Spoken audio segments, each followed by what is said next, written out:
kumukulog. Senyales ng delubyo. Pero mas malakas ang bulong ng anomalya sa korido. Tagulan na naman.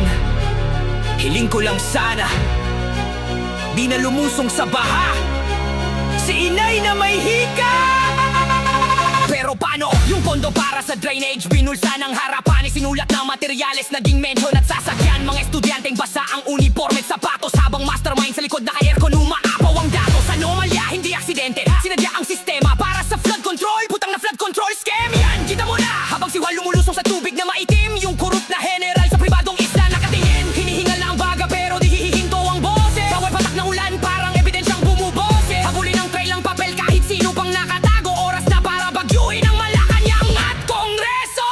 Di kami lulubog sa takot, lalaban hanggang dulo. Bahaman ng paligid, katotohanan ng tutulo.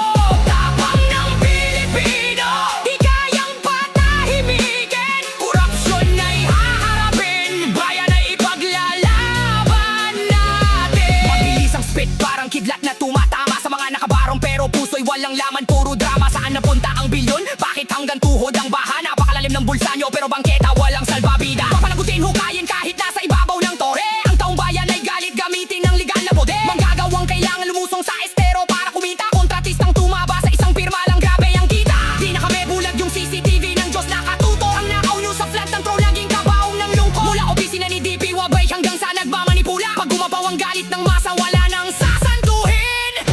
Puro purga.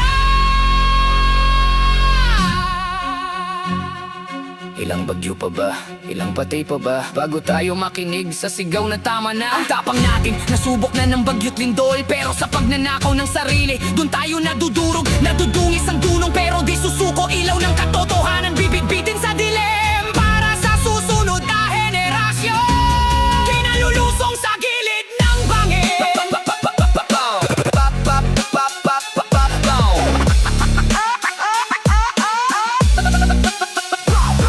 Papalapit na ang unos pero mas malakas ang kilusan. Sa bawat kalyeng nalubog doon sumisibol ang laban. Yung it ng ballpen nyo naging dahilan ng sakuna. Ngayunin ko sa papel, warrant of arrest ang atid sa inyong kaba. Mabilis na takbo, parang agos sa San Juan. Huli na kayo sa balita, mga magnanakaw sa lipunan. Usigin, di lang sa hiring kundi sa budhi at lansangan. Singilin ang bawat pisong di napunta sa kanal kundi sa inyong tiyan. Tapang ng Pilipino, hindi lang pagsi